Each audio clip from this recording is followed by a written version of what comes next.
Frankly, I came into my position with zero skills, like hard skills. My undergrad was in history. I did not know how to use any of the software. I was computer savvy. I knew how to get online. So my skill was in my ability to figure it out. So what you want is somebody who is willing to dive into YouTube University. You're always going to be adapting as a coach. You're hopefully always adapting your business. And there's always going to be new programs and things available for you to integrate. So you need somebody who can learn that and who's willing to learn that.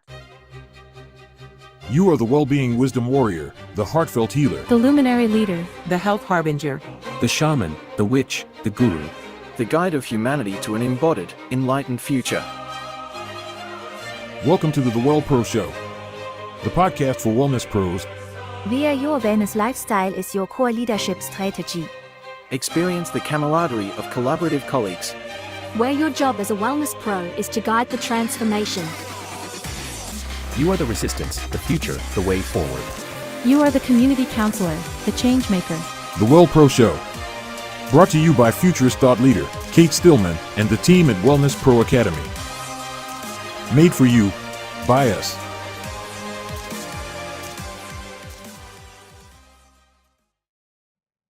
Hey everyone, it's Kate Stillman with Wellness Pro Academy, and I'm here with Kirsten Jones, who I met through Ben Hardy's Rapid Transformation Challenge based on his book 10X is Easier Than 2X and based on his next book release on rapid transformation.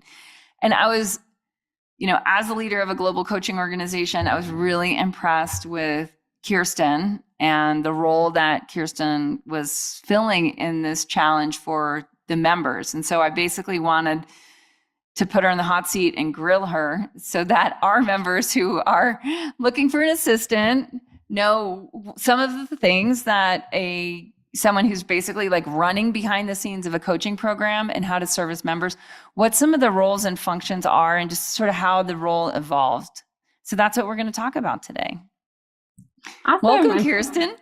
Thanks. I'm happy to be here. So why don't we start from do you want to just start a little bit with how you started to do member support for coaching for Ben? Yeah. So I was brought onto his team right at the beginning of 2022. So right at the end of January 2022.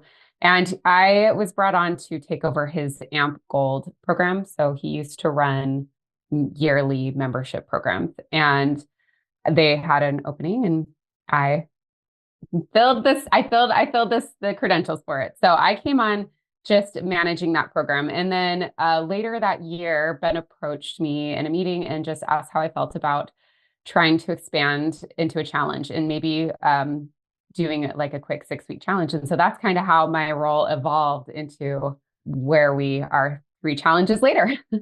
Okay, great. So then let's just go from, because I imagine you're learning and iterating and having 10x improvements with each one. So I'd rather just start with capturing, with this last one, like what was your role? What were your functions? What were the skills that you were using behind the scenes?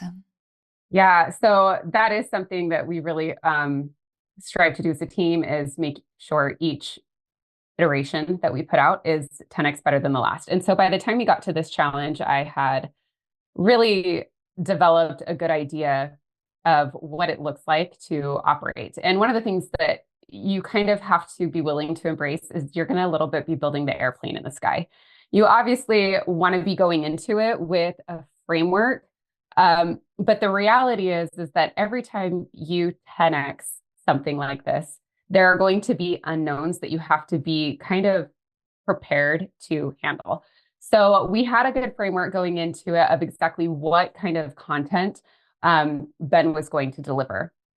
And then from there, it was just understanding, okay, we know that we're going to need to be able to handle this kind of a volume when it comes to tracking the number of people that we're going to have, right? We need to know exactly who's in the challenge. We have to be able to manage a back end. So what the back end is going to look like, how we want to present the content, the ease of finding things, what things we want to prioritize people being able to find. So having that kind of an idea going into it was really crucial. But then there was a huge level of adaptation that we had to be willing to do too, which were things like the number of people we ended up with in the challenge. we had a little over 700 people come into this challenge, which was 3 times more than we've had in any previous challenge. And so just being able to be flexible with that, and be creative with how we manage it. So in previous challenges, I had personally reached out and contacted everybody who had joined the challenge. This was not necessarily possible. So I had to create a framework to be able to quickly reach out once people were coming in, and automations became a part of that for our team. So just some of the flexibility around that, and then just being okay with the messiness of it, and owning it, like owning that it's going to be messy, and being comfortable looking imperfect. Yeah, I appreciated that about how the experience was, that it was like we're all in this together, right? Mm-hmm. Like, let's go for it together, and it's not about it being perfect. It's about rapid transformation, right? Right. And I think that if you came into the challenge knowing who Benjamin Hardy was, I think that was kind of already built into your mindset, right? Was a done better than perfect mindset around it. And so there's a lot of grace there for everybody who's both on our team's end and then everybody in the challenge.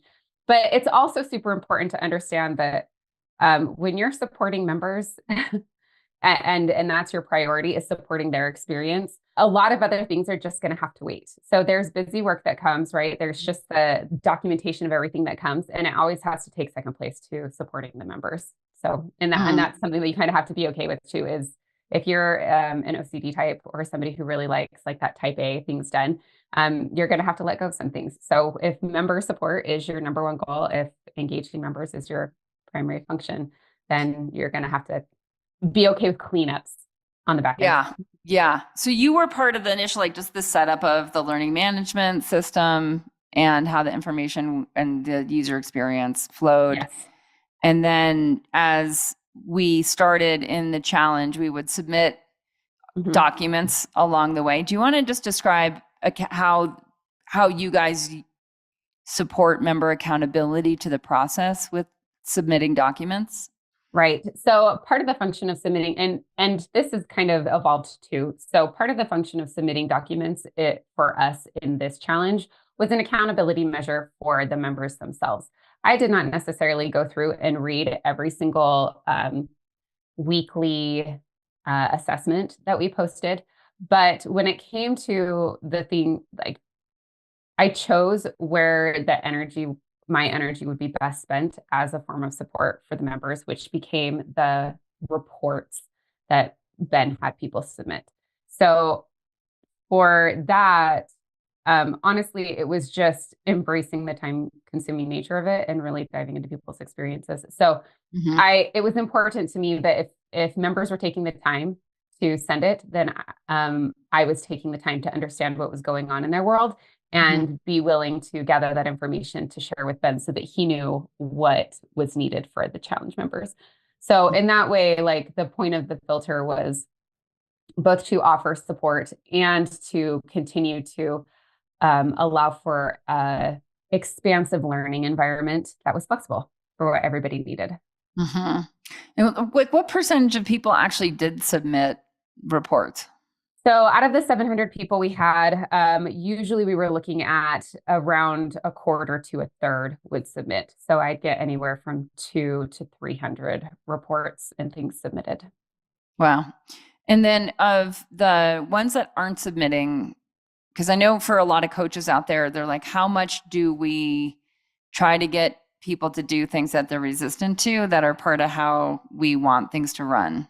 What advice do you have there? So this was one of the things that we kind of adjusted over our experience running for our first, second, and then this third challenge, was just if you're adult enough to make an investment like this, then the assumption is you're adult enough to decide what your filter is and where you want to spend your energy.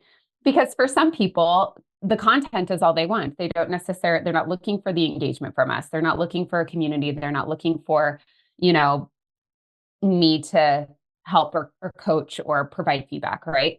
And so, it's kind of a mutual energy exchange there. So yeah. There was a challenge. There were challenges though, where I would personally reach out and, hey, I haven't heard from you, and it just became a filter, right? So when our filter is allowing people to use their filter and reach out when it fits their filter, then everybody thrived more, right? I could put my energy toward those who needed my energy, and it didn't become a sore point for anybody. To me, it really speaks to like you're creating the culture of like expectations, right? So it's like the more we're engaged with you, the more you're engaged with us. Like that's how it works. That's just right. And I really tried hard to put it out there throughout the experience for everybody that I am here if you need anything, right? And so the invitation is always extended, but allowing people to decide for themselves how much contact they wanted with us. And what calls to action did you find created the most like reporting or engagement, or like people actually like, because I mean, I know for me with our members, they all have trackers. In every club we run, there's a member tracker, right? And it's like to what degree they fill it out, ask for help, use it, totally ignore it because they don't want to be in a spreadsheet, right? Like whatever it is. And there's always that question of like, how do we make it easier for them versus like, just let them making it noise. Yeah. I think the most impactful thing was, instead of being so rigid around like what the expectations are, we made it more like a buffet of here are all of the things that we have created to support you. Yeah. Right. Use what appeals to you. And so there was never our calls to action were more like reminders of, look at this array of tools. Yeah. Right. Take a look and see what is going to support you, right? If you really are the kind of person that needs a community, this is where you go for that. If you're the kind of person that really wants to have like something hard and fast to like work through, here's the workbook, right? If you're the kind of person that really likes to, schedule everything out, here's a calendar. We post everything there. So it was just making sure that people were aware these are the tools at your disposal. Yeah. And constantly like referring to those. I'm pretty sure I linked them in every single email I sent. Yeah. And so just as a subtle nudge of here's what you got. Yeah. I think that's a huge surprise I know for like our wellness pros who are starting their coaching programs and online business, like how link heavy modern work is. Like they might just not be used to, because our wellness pros are like very often hands-on, like they're very skilled healers and working more face-to-face and less in this sort of digital online marketing world where it's like link. And how much just that organization of behind the scenes of using the user experience. So how do you do that? Like test your user experience? Oh man. Chelsea, Ben's assistant, and I work pretty closely together, and I bounce stuff off her all the time. So there's very much an active conversation with us throughout of, hey, I'm going to send this to you. Will you test things out? I recruit my husband constantly. Like it's just being creative with the resources, but for sure, yes, you've got to be able to make it as easy for people to find what you are trying to point them to as possible, and putting it in as many places as possible. Like I'm not just linking stuff on emails. I'm linking stuff on the Facebook page. I'm linking stuff in the front end of Kajabi where our courses are hosting, right? Like as many places as you can provide the information, because in your brain, and this is how I always kind of think about it. In my brain, I understand that I can find it here. But if I didn't understand how this aspect worked or how this aspect worked, where else would I look?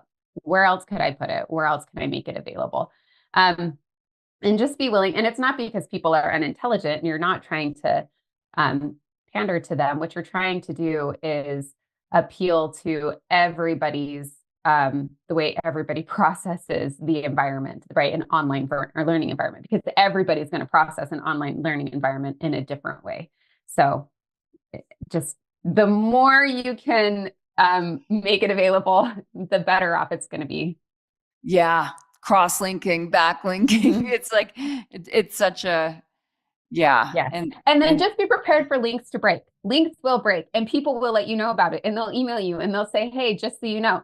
And that's great. My response is always great catch. Thank you so much. I'll get it. Thanks, right. And yeah. it doesn't say anything about you. It doesn't say anything about your product. It doesn't say anything about the service you're providing. It just means, hey, you're a human being and stuff breaks. Yeah. Yeah. So in terms of, coaches that are growing and they're looking for an assistant for their members, or maybe someone to really run their coaching community, like a member, a community member coordinator.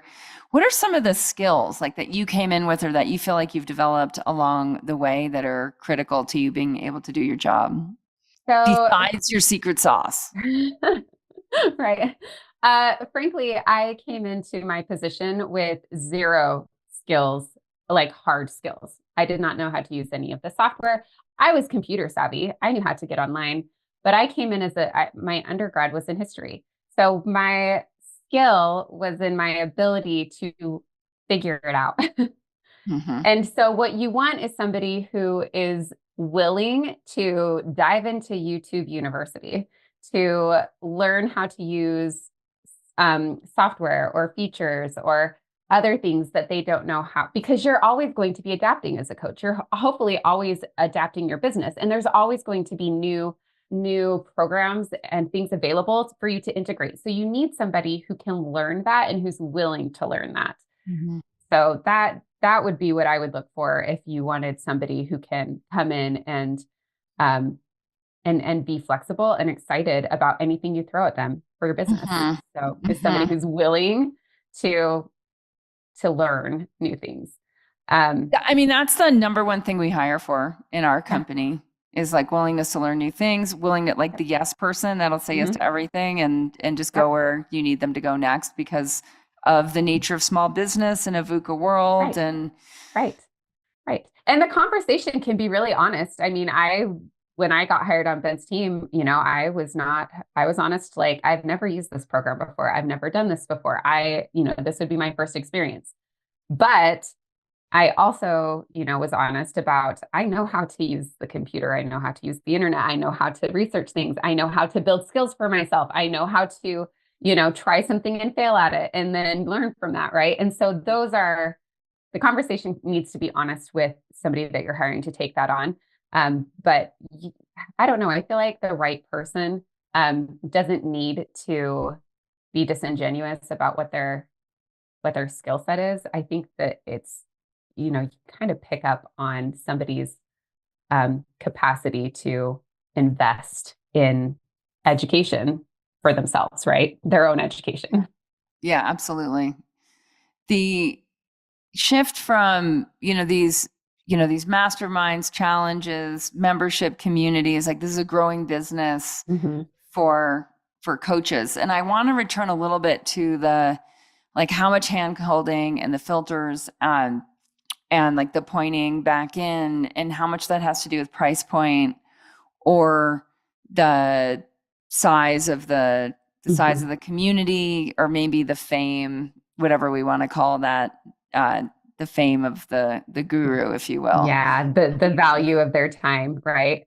Yeah. So and like, what are you guys seeing in the industry, or like, what do you guys? Yeah.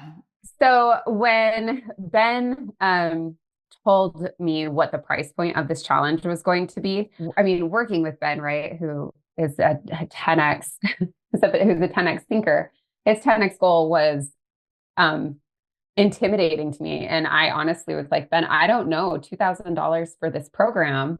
And how many people do you want in this program? And he was like, we're going to do it and we're going to hit it. And so I think there's a couple of things here. One, obviously, the more experienced your teacher is, you just have to expect that price point is going to be higher, simply because their time becomes valuable in proportion to their expertise. That's just the way it works. But the things that you do need to keep in mind are, if you are charging a higher price point, the level of support that you are offering should corroborate with the price point. So So Ben ran a program, his platinum program, and in that platinum program, people paid, I don't remember how much it was, maybe $15,000, maybe $18,000 for the year, and they had an access to an individual coach for that entire year that they were in contact with constantly, that was working them through it, and then they had their monthly call with Ben, or their bi-monthly, it might have been bi-monthly call with Ben, and so their access to Ben was less than what was in the challenge. But on the backside, they had a personal coach that was trained by Ben, walking them through, right? And so when we created this challenge, we tried to pull the best pieces of what that high level platinum program offered, while increasing access to Ben in the weekly calls, but decreasing, say, a personal coach, right? The personal coach on the back end was me, and it was where my attention could go to. And so that's kind of the balance that you have to give. If you are having, a massive group of people and you are decreasing the amount of time that you are giving them for coaching, you're going to have to price accordingly. So it's really kind of all over the place with what we're seeing in other masterminds. I just know that with Ben's mastermind, part of it is, what's the strength of the content that we're offering? How much time is Ben spending with those? And then what is my capacity to give the kind of support and individual attention to the members? So that kind of is what drove ultimately the price point for this last challenge. But the next one could be different. So what we're talking about for the next one is maybe book purchases to get into a challenge rather than a price point. And so that's also going to change, like how much content they're getting or how much time with Ben they're getting based on those things. So having some flexibility and kind of playing with, like, if you're launching, every 6 months or 3 times a year, or even if you're only doing 1 year, be willing to play around with it a little bit and see what works for you, because it's not just a balance of price point, it's also a balance of time. Your time as the coach is valuable, and being paid accordingly is important. And so balancing that is kind of tricky, but it takes experimentation. Yeah, that's what we found too. There's something that I've seen quite frequently, which is like when a coach has reached like a high enough, whether it's status or whether they just have so many projects and they're doing a challenge or a coaching group or a mastermind, that often they really are just more like presenting or live coaching, or facilitating, small group Zoom breakouts versus like answering questions on the forum and that. And so what do you find with that in terms of like the level of expertise that, say, the person running the coaching program for the coach needs to have in the content in order to facilitate, forum discussion, et cetera? They need to be incredibly familiar with the primary coach's content. Like, you just have to know it really well. You have to be able to point people to resources. And it isn't so much that it needs to be integrated in your own way of thinking as much as it needs to be, how to either answer or point people to the correct resources. You've got to know their stuff. Like, you just really do.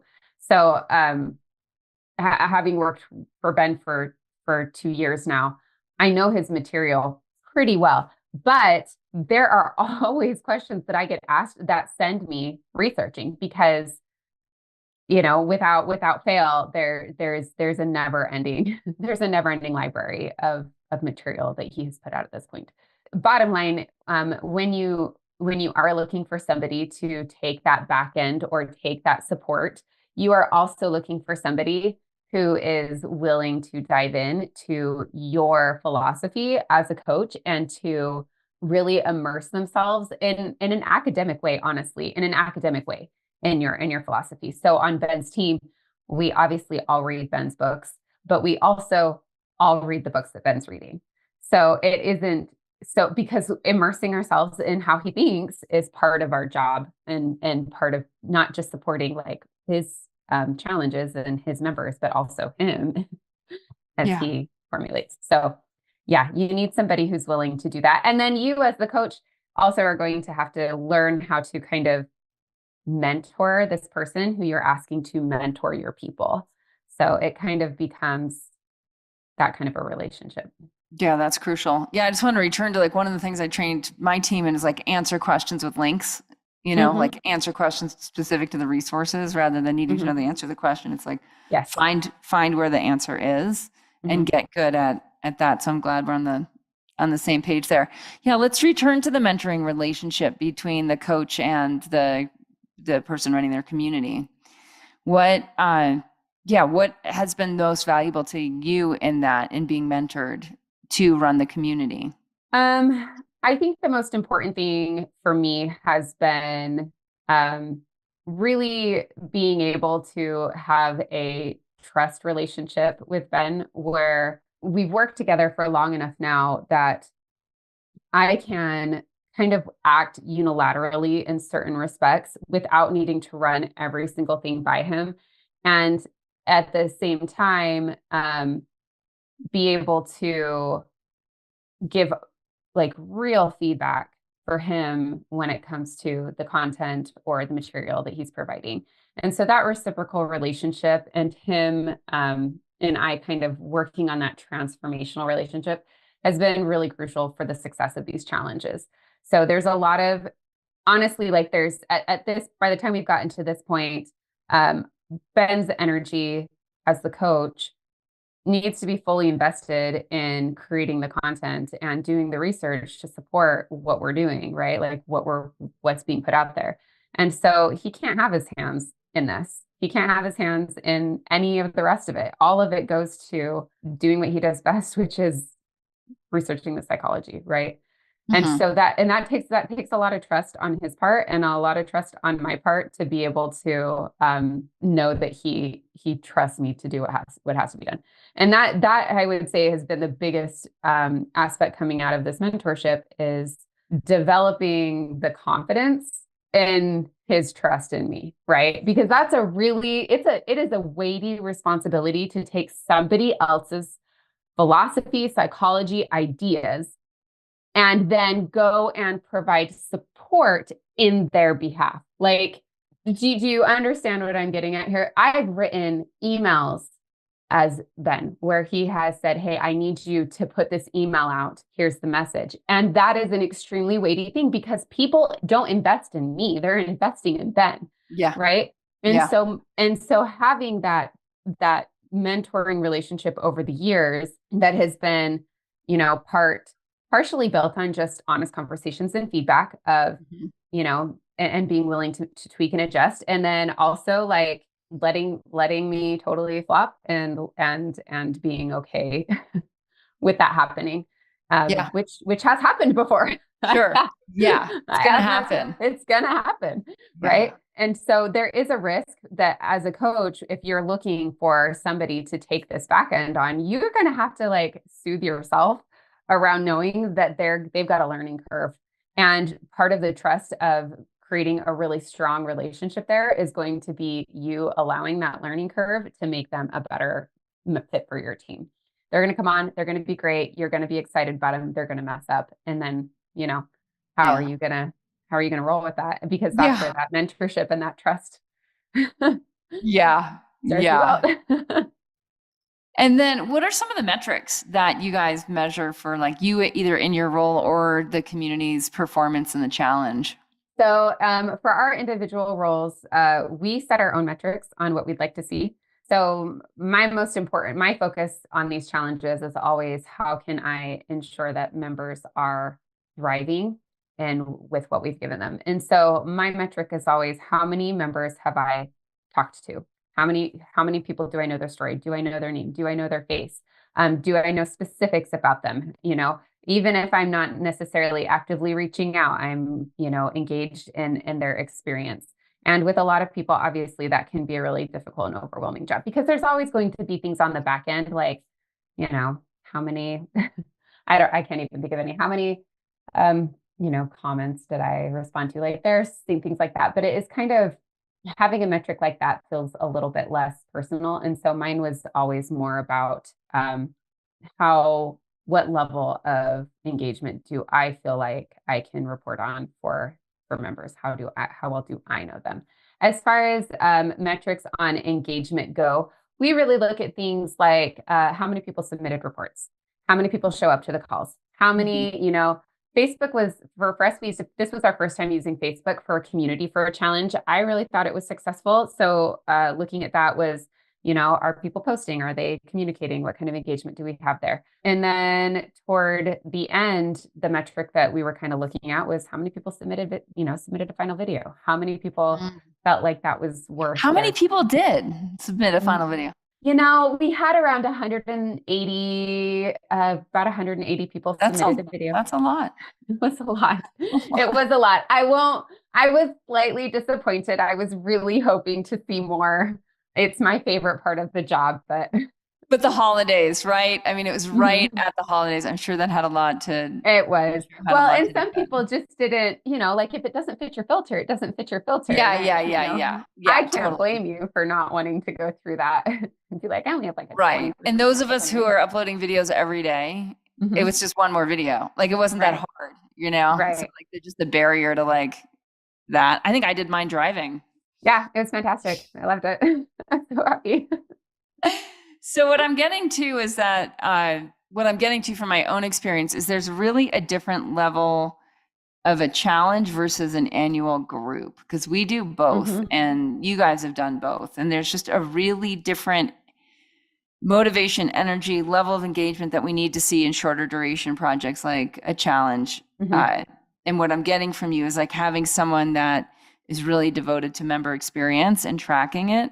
Tracking how well do I know what the members are doing. It's really the critical, is like part of the secret sauce that makes, I mean, because there wasn't that much drop off, right? From like the first call to the last call. And I was I was like tracking what you guys are doing. I'm like, that's interesting because it's, you know, now whatever, Thanksgiving. Now it's 2 weeks before Christmas, 1 week before Christmas. Now it's, you know, the week during Christmas. Now it's the week in New Year's. And it's like, people were really getting a lot, you know, work, like just Ben's energy, his momentum, his focus, his pointing our attention to not just like check out. Cause I mean, the rest of the world is checking out.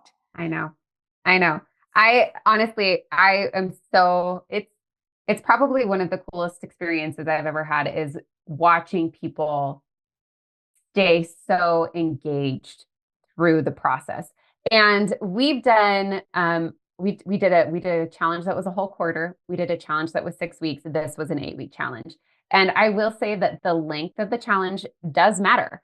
When you have a challenge that's 3 months long, like that was a long time to keep that energy high. Too long. 6 weeks was probably my sweet spot. 8 weeks, I felt like we were kind of pushing it, like by the time we got to the end. But part of it was the framework that we set up. Part of it was the way Ben approached it, right? He had everything all laid out and how he was going to approach it.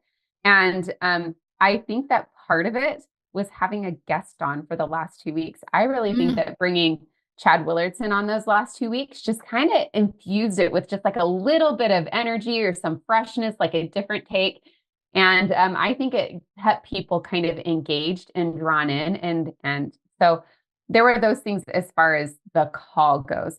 I will say that going from like supporting a yearly group to supporting a challenge group, the difference in there is just recognizing that the engagement has to be consistent for the challenge group. If you're running a 6-week challenge, you've got to be dialed into those members for the 6 weeks. Whereas if you're on a year challenge, you're checking in once a week, right? Like it's kind of it's not that the pace is slower, it's just less intense. And so when you're doing both, I've done both, balancing both is like it can be tricky. The nice thing is though, is generally you get people who are in your year or whatever program who also join your accelerated challenge. And then you kind of get a little bit of a crossover there. But yeah. That's what we've done is, and we've tested this in Club Thrive.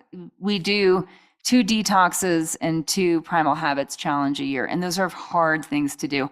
And they're short, they're 3 weeks, but they're hard. Like, it's like, you know, everyone else is doing their thing and our little group is like going into a deeply transformational experience. And so we've allowed our annual members to invite friends and family into into the challenges. Well, for exposure into the year long, but also to start to get their people more on board with the stuff that's really working for them. So it's less of like, oh, this is just the thing that mom does, to now it's like, oh no, this is what the house does, or this is what mom and the neighbor do. And now we're building more reinforcement around that. But when we tried to keep the communities separate, like we're doing this challenge over here and we have this annual membership over there, we found that it kept working against us instead of having the challenge really work for our members. And then new paid members come in as well to the challenges, but that might help someone else out here. No, I love that. I love that overlap and the way you kind of integrated it. That's really actually lovely. So yeah, those super intense challenges when you're doing a short push, like, oh, it's the sprint. It's the sprint. Well, Kirsten, I really just appreciate being able to pick your brain. And I know a lot of other people, both in Ben's community that are running their own coaching organizations, and then people in my community at Wellness Pro Academy who are just getting their coaching groups up and off. Often, people aren't the best support person. They're the best thought leader. For me, helping just differentiate these roles is really important. Differentiating the task, differentiating the personalities and the responsibilities, and just the day-to-day, like what does it actually look like? It's going to really be helpful for a lot of people. So thanks so much for taking the time. Yeah, absolutely. It was a pleasure to be here. Are you a podcast listener ready to guide your wellness business to more profit? We have an exclusive offer just for you, introducing our Unique Abilities Profit Consultation. Sign up today at wellnesspro.academy/unique. Don't miss this opportunity to unlock your profit potential. During this personalized consultation, your expert coach will guide you to discover just how much money you're leaving on the table from an outdated business model. Say goodbye to trial and error and hello to tailored guidance that leverages your unique abilities. Your success coach will work closely with you to create a winning strategy that aligns with your strengths and vision. Don't let the challenges of running a wellness business hold you back from more profit any longer. Up-level your leadership with our actionable strategies. Overcome hurdles. Receive innovative solutions. Take that crucial step towards building the profitable wellness business you deserve. Schedule your free Unique Abilities Profit Consultation today. But hurry, this exclusive offer is only free for our valued podcast listeners. Don't wait. Unleash your unique abilities and unlock your true profit potential. It's time to make your mark in the world of wellness. Sign up today at wellnesspro.academy/unique. Namaste and have a great day.